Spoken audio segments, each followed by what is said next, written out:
xina nkarhi wa xona xin'wana na xin'wana ka misava lowu xina nkarhi wa xona xin'wana na xin'wana ka misava lowu xina nkarhi wa xona xin'wana na xin'wana ka misava lowu xina nkarhi wa xona nkarhi lowu hi hanyaka ka wona se wu xiti nkarhi lowu hi hanyaka ka wona se wu xiti vavanuna nkarhi lowu hi hanyaka ka wona se wu xiti nkarhi lowu hi hanyaka ka wona se wu xiti vavanuna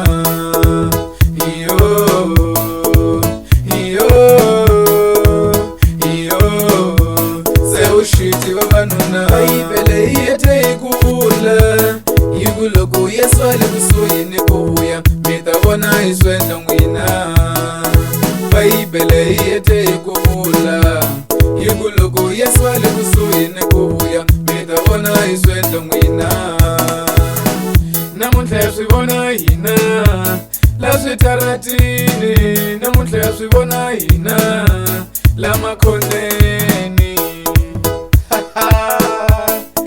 xin'wana rafada reyo harabada harabada harabada komreke harabada harabada harabada komreke harabada harabada harabada komreke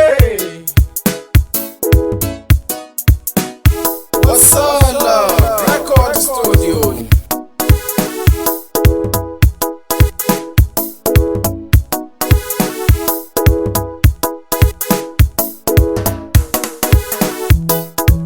La misaveni wa xikwembu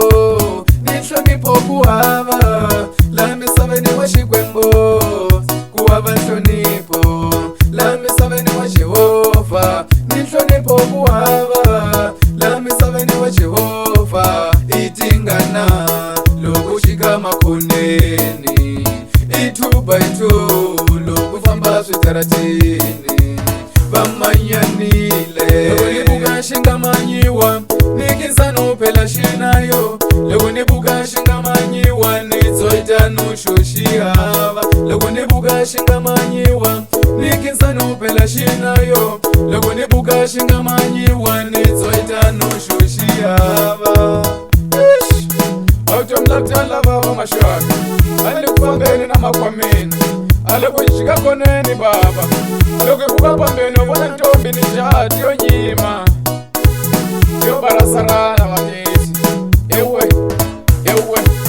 iteze itata tukala va nyima kona baba ili hala loko vona vanhu vakulu va tsikana a ti tsikani baba yo hlayisiwa hi tingana hina vanhu vakulu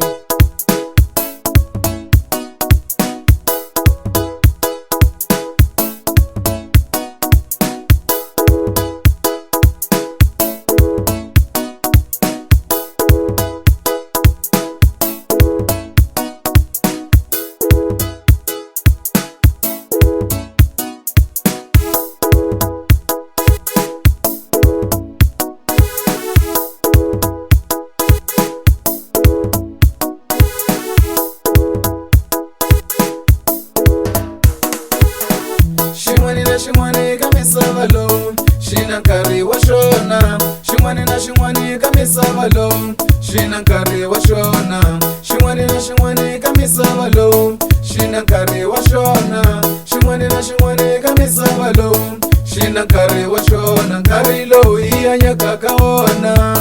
se wu xiti nkarhi lowu hi hanyaka ka wona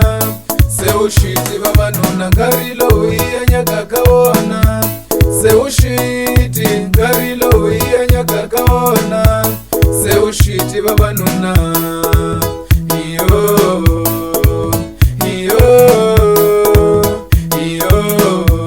se wu xiti vavanuna Bhayibhele yi hete hi ku vula yi ku loko Yesu a le kusuhi ni ku vuya mi ta vona hi swendla n'wina Bhayibhele yi hete hi ku vula